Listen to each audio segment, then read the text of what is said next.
कि मध्य प्रदेश सरकार ने आदिवासी बालिकाओं की स्वास्थ्य की पुष्टि से योजना बनाई है कि जहाँ जहाँ उनके छात्रावास हैं उनका वहाँ स्वास्थ्य का परीक्षण होगा और वहीं उनका उपचार किया जाएगा। कई केंद्रों में शिशु सदन भी बने हैं, लेकिन वहाँ बच्ची के स्वास्थ्य का परीक्षण नहीं होता है। इसलिए जिस प्रकार मध्य प्रदेश सरकार ने यह कार्यक्रम अपने हाथ में लिया है, मैं चाहूँगी कि अपनी सरकार भी इस दृष्टि से सोचे। केवल अनुदान देने की बात ही नहीं होनी चाहिए, उनको अपने पैरों पर खड़ा करने की दृष्टि से योजना का निर्माण करना चाहिए। जैसे विवेकानंद जी ने कहा था कि हम अपने आप को देशद्रोही नहीं माने, इस दृष्टि से योजनाएं बनानी चाहिए और वृद्धों के लिए राष्ट्रीय नीति होनी चाहिए जिससे उनको अकेलापन महसूस न हो। केवल 100 या 150 रुपए की पेंशन देने के बाद हम अपने कार्य की इति समझ लें, यह नहीं होना चाहिए।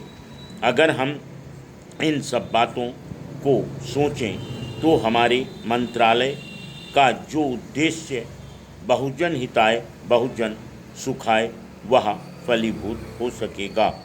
हमें गरीबों, आदिवासियों और अनुसूचित जातियों के लिए पूरी तरह से सोचकर उनके हित की योजनाएं बनानी चाहिए और उनका उद्धार करना चाहिए।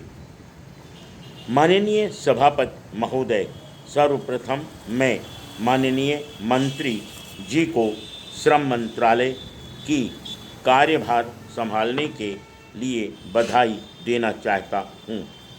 वह युवा हैं और अति परिश्रमी हैं। मैं आशा करता हूँ कि उनकी कार्यावधि के दौरान श्रमिकों का जीवन स्तर बेहतर होगा। भारत में दक्ष और अदक्ष दोनों प्रकार के श्रमिक बहुतायत में हैं। हम औद्योगिक दृष्टि से अति विकसित राष्ट्रों में से भी एक हैं।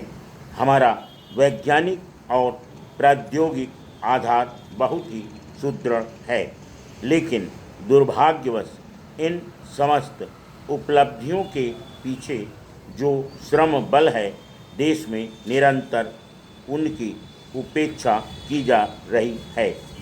दिन प्रतिदिन उनके जीवन स्तर में गिरावट आती जा रही है। चाहे कोई वैज्ञानिक आत्महत्या करे अथवा किसी बंद मिल में मजदूर भूखा मरे, इससे सरकार द्वारा बरती जा रही उपेक्षा प्रमाणित होती है। देश में अनेक उद्योग रुग्ण इकाई के रूप में बंद हो रहे हैं। वित्तीय संस्थाओं से मिल मालिक भारी मात्रा में ऋण लेते हैं और उस धनराशि को उद्योग की उन्नति में लगाने के बजाय संपूर्ण राशि हड़प कर जाती हैं और इकाई को रुग्ण घोषित कर देते हैं। Full stop.